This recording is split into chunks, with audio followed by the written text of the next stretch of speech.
The first morning after graduation, I woke up in a room that looked the same: lavender curtains, soft yellow walls, my neatly arranged vanity, but something inside me had shifted.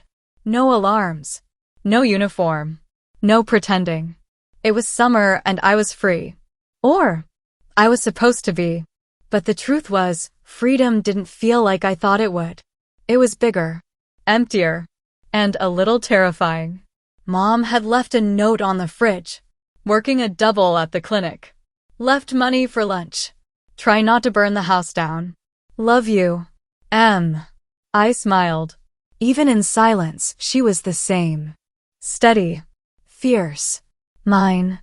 I padded barefoot to the mirror. My reflection met me: smooth skin, sleep-ruffled hair, the faintest traces of yesterday's mascara. Skylar. Not the name I was born with, but the one that felt like home. But now that high school was behind me, who was I going to be? I spent most of that day cleaning. Not out of necessity. I just needed something to do.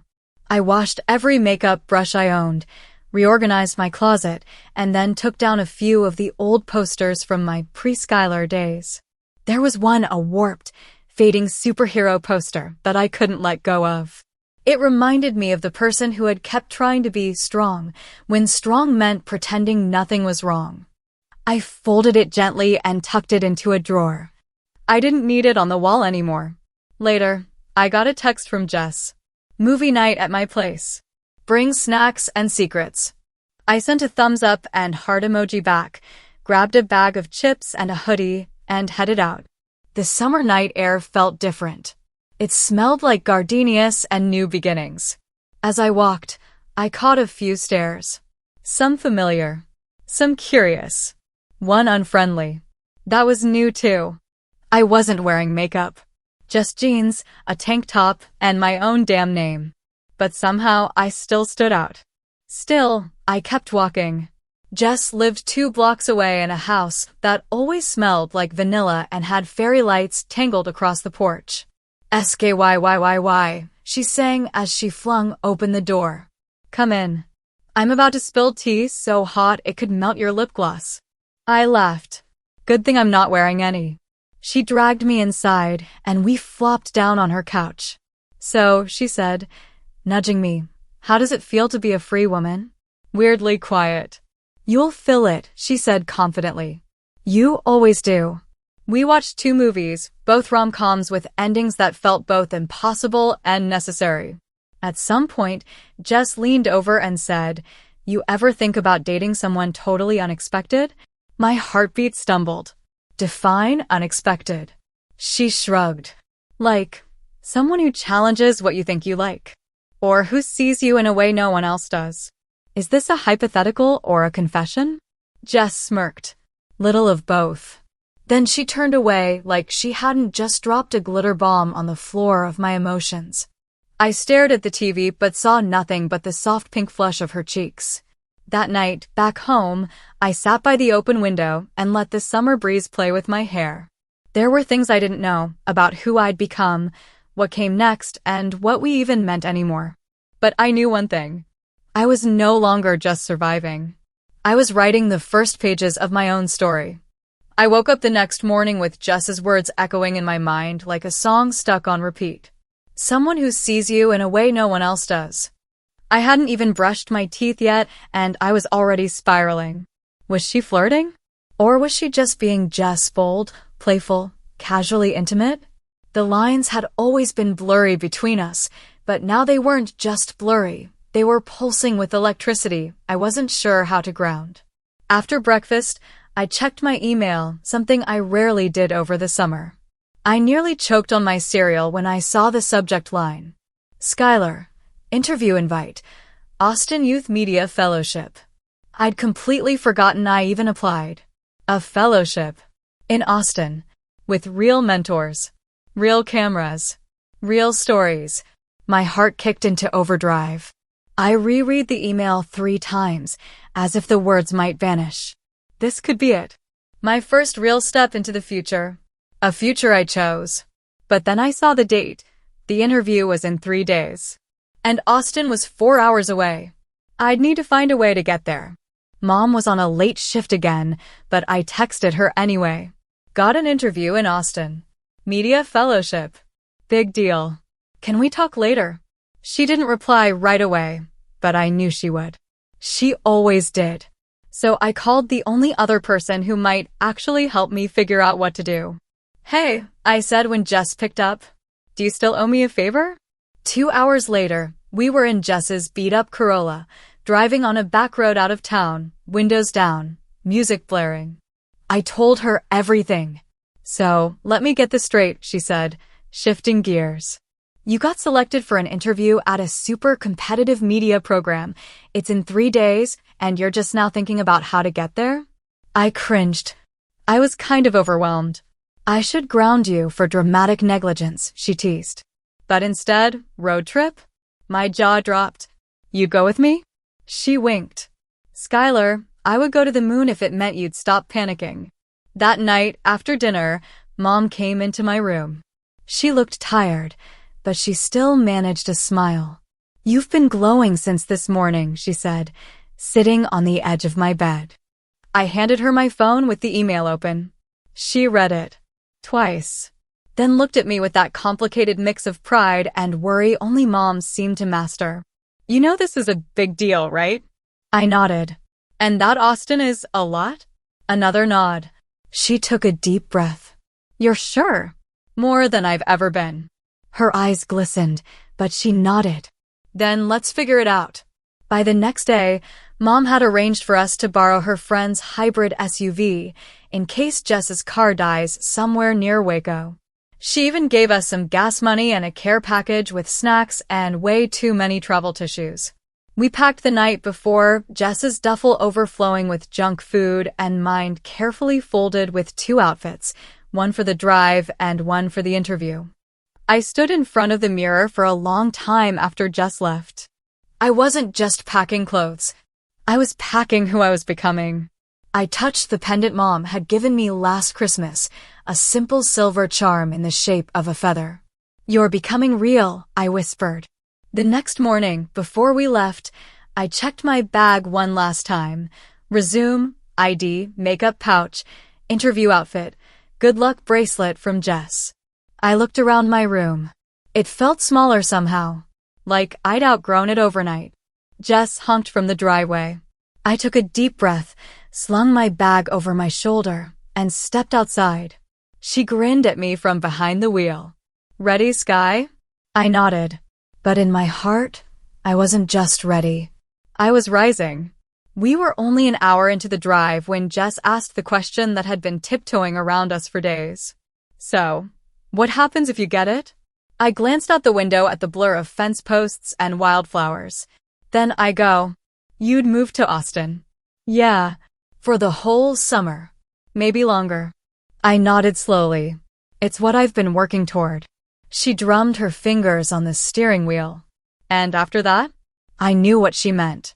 She didn't mean what career path are you taking or where will you go to school. She meant, and where does that leave us? And I didn't have an answer yet.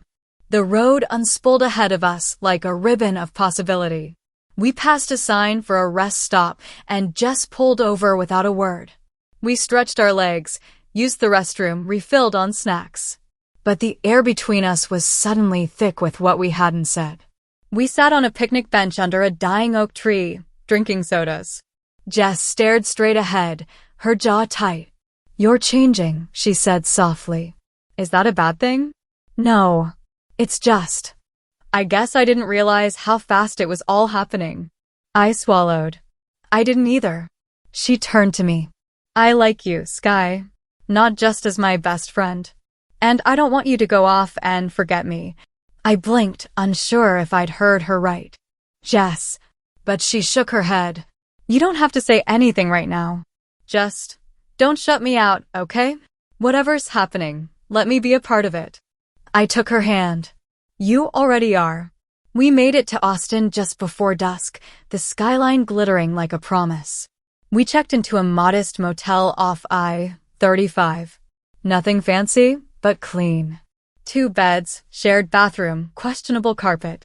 We were both quiet as we unpacked. The energy between us had shifted again, not tense, Not awkward, but something new. Like a storm cloud full of unspoken things that hadn't decided whether they'd rain or thunder yet. Jess tossed a water bottle to me. Want to rehearse your answers? I caught it. Only if you don't laugh at how nervous I sound. She smirked. I would never. So we spent the evening role-playing the interview. She played the intimidating mentor. I played the version of me I was still figuring out, articulate, composed, passionate. Somewhere around our fifth mock question, she broke character. You know, you're kind of incredible when you talk about stories. I rolled my eyes. Stop. You're making me blush. I mean it. She leaned forward, her eyes locked on mine. You light up. I didn't know what to say to that, but I felt it deep in my chest, that flutter of possibility. I woke up the next morning long before the alarm. The nerves were there fluttering in my stomach like anxious butterflies, but beneath them was something steadier. A current of rightness. I slipped into the outfit I'd picked days ago. Soft blue blouse, high-waisted slacks, the silver pendant, just a touch of makeup. I stared into the mirror. I didn't just look like myself. I looked like someone who was ready. At the interview, the building buzzed with energy, teens with cameras slung around their shoulders, professionals in smart blazers, the clatter of ambition echoing in the halls. Jess squeezed my hand before I went in. You've got this, Sky. Go make them believe in you like I do. And somehow, that made all the difference. I stepped into the conference room. 3 panelists. 1 long table. A pitcher of water. And me, Skylar Marie Winslow, trying not to tremble. But as they asked their questions, something strange happened. I stopped trying. And I just was. I spoke about storytelling, identity, visibility, the power of narrative.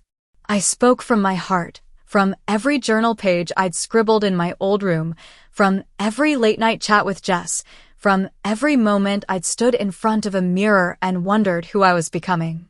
When it was over, the lead panelist smiled and said, "Thank you, Skylar." That was powerful. I stepped out into the sunlight, the warmth hitting my skin like a reward. Jess was waiting on the curb. Well, she asked, springing up. I don't know if I got in, I said. She frowned. But I remembered why I wanted this so badly. Jess wrapped me in a hug, not a casual, friendly one, but the kind that says, I'm with you, even when you don't know what's next.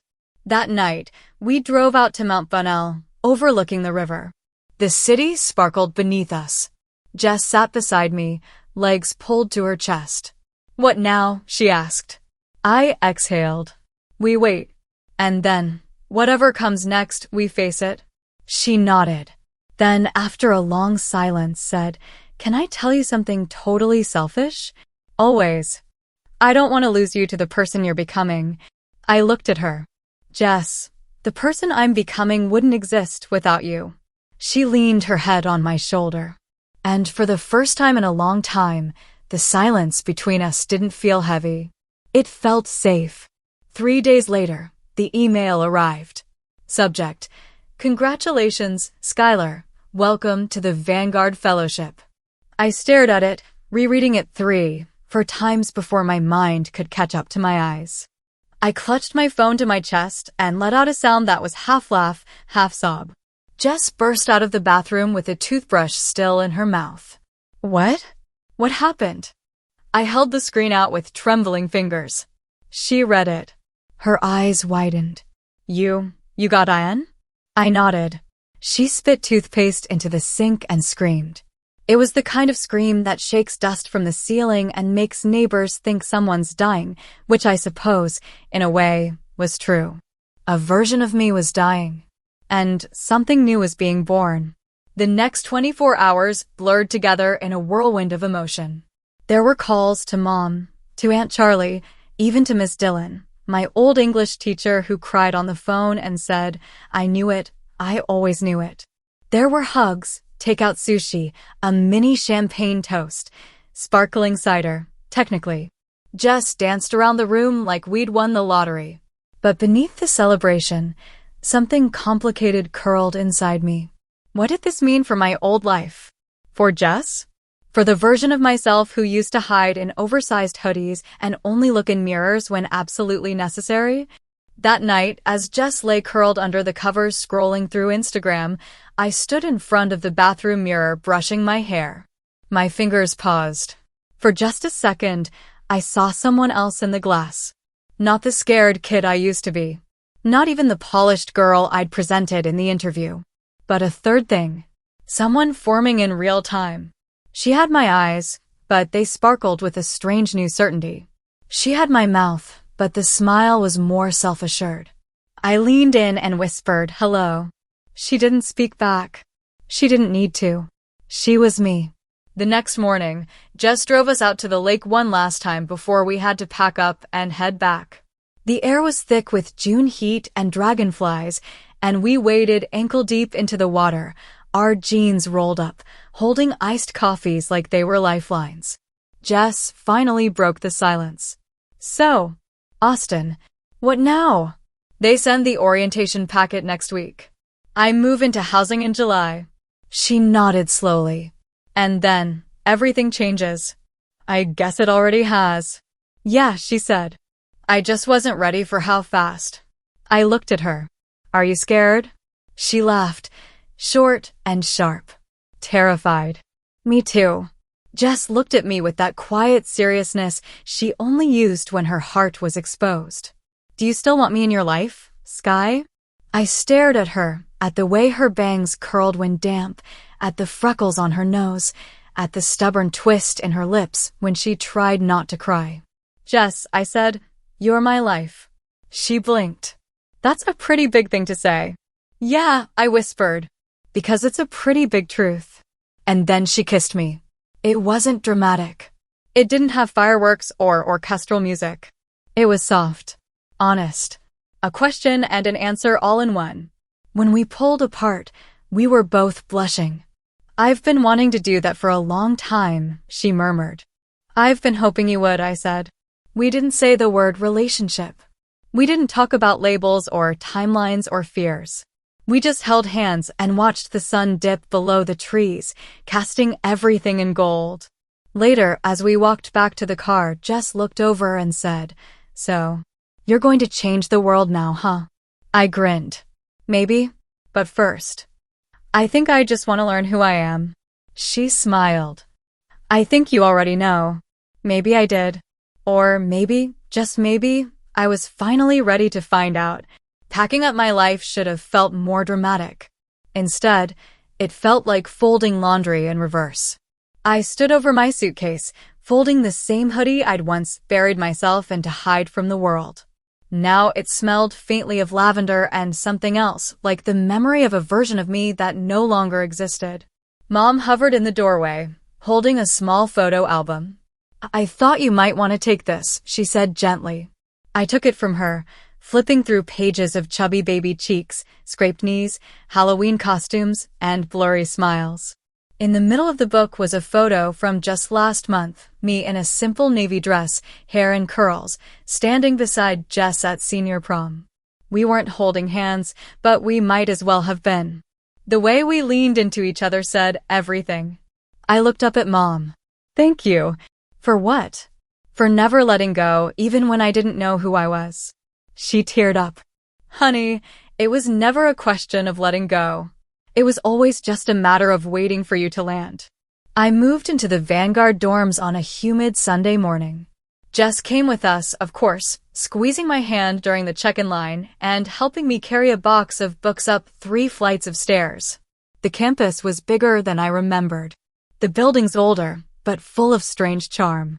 My room faced a small grove of oak trees, their branches heavy with cicadas. My roommate hadn't arrived yet. "I can't believe you're here," Jess said, flopping onto my new bed like she owned it. "Me neither." "You're really doing this." "Feels surreal." She stared at the ceiling for a beat, then looked over at me. "You gonna miss me?" "Like crazy." She smiled. "I'm glad." My roommate's name was Maya. She arrived with a duffel bag the size of a small horse and immediately tripped over my laptop cord. "Crap." "Sorry," she said, laughing as she picked herself up. She had bright green streaks in her braids and wore combat boots with glitter laces. I'm Maya. She slashed her. You. I blinked. Skylar. She slashed her. We grinned at each other like two kids who just found out they're on the same team. You cool with me practicing spoken word in here? She asked. Only if I get front row seats. She threw me a thumbs up. Then this is gonna work out fine. Orientation week passed in a blur of icebreakers, awkward hugs, and too many free granola bars. I met people from 27 states and 6 different countries. I told my story more times than I could count. And every time I said my name, Skylar, it came out smoother. Realer, like silk I'd finally grown into. But something shifted on Thursday afternoon. It was during the Diversity in Leadership seminar where we were supposed to break into groups and share something personal but empowering. I hesitated. Should I say it? Would they judge me? Would it be easier to just nod along? Maya caught my eye from across the room. She mouthed, "You got this." So I stood. My name is Skylar Monroe, I began. I'm a trans woman. I'm here because I believe leadership isn't just about being the loudest voice in the room. It's about making space for those who've spent their lives being silenced. Silence. Then applause. Not polite clapping. Real applause. From students. From staff. Even from the dean sitting in the back row. Later that evening, I found a note slid under my dorm room door. No name. Just a folded piece of paper in blocky handwriting. Thank you for standing up. I didn't think someone like me would ever feel seen here. But today I did. I stared at the paper for a long time. Then I smiled. This was what I came here for. Not just to learn. Not just to grow. But to give someone else the mirror I'd spent years searching for. Back home, things were quiet. Jess texted me funny memes, photos of her dog wearing sunglasses, and occasional, "I miss you," messages that made my heart flutter. We hadn't labeled what we were yet, but I didn't need a label to know what she meant to me. Love, I was learning, didn't always arrive like thunder. Sometimes it showed up in the silence. In a note on a door. In a message that simply said, "Be safe." In a hug at the end of a long week. That weekend, I signed up for the campus mentorship program. When the coordinator asked me why I wanted to help incoming students, I answered without hesitation. Because someone once gave me a path to walk, I said. Now I want to lay one down for someone else. She nodded, typing into her laptop. What should we call your mentorship track? She asked. I paused. Thought of every name I'd tried on, every version of myself I'd carried. And then I smiled. Call it the Mirror Project. She raised an eyebrow. I just nodded. It'll make sense, I said. Eventually. The day I walked into my first Queer Student Alliance meeting, I half expected to feel like an imposter. Instead, I was greeted with paper name tags, rainbow cupcakes, and a warm hug from a tall, non-binary student named Rio, who wore a t-shirt that said "Be gay, do science." Welcome to the club, Skylar, they said, scribbling my name in glittery pink marker. You're gonna love it here. And I did. The room buzzed with voices that didn't need to explain themselves. We laughed too loud, overused the word iconic, and swapped coming out stories like battle scars, some funny, some devastating, all real. I sat between Maya and a soft-spoken sophomore named Lee, who nervously tapped their knee under the table until I reached out and gently touched their hand. They relaxed. So did I. Here, I wasn't brave for being myself.